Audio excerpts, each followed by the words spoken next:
কি করতেছেন? কান্না শুরু করতেছেন।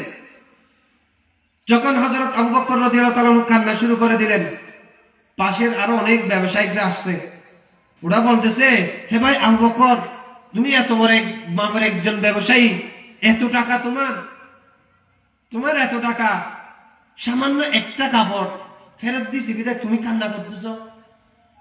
এই কথাটা বলার পরে হযরত আবু বকর রাদিয়াল্লাহু তাআলা আরো বেশি কান্না করতেছেন, আরো বেশি কান্না শুরু করে দিলেন, হাউমাউ করে আরো বেশি কান্না শুরু করে দিলেন। তখন ওই ব্যক্তি যারা আসলেন, অন্যান্য ব্যবসায়িক, এরা আরো বেশি বেশি জিজ্ঞেস করতেছেন, ভাই কি হয়েছে আমাদেরকে একটু বলেন না, এত বেশি কান্না করতেছেন কেন? তখন হযরত আবু বকর রাদিয়াল্লাহু তাআলা আনহু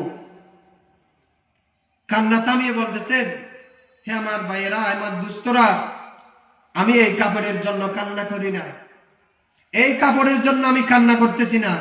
এই সামান্য কাপড় আমার থেকে 70 দিরহাম নিয়ে চলে গেছে ফেরত দিয়ে, কাপড় ফেরত দিয়ে। আমি এই 70 দিরহামের জন্য কান্না করি না, আমি কান্না করতেছি এই ব্যক্তি যে কাপড় ফেরত দিয়ে গেল, সামান্য একটু কাপড়ের টুকরা ছিঁড়া বলে, ফাটা বলে আমাকে ফেরত দিয়ে গেল।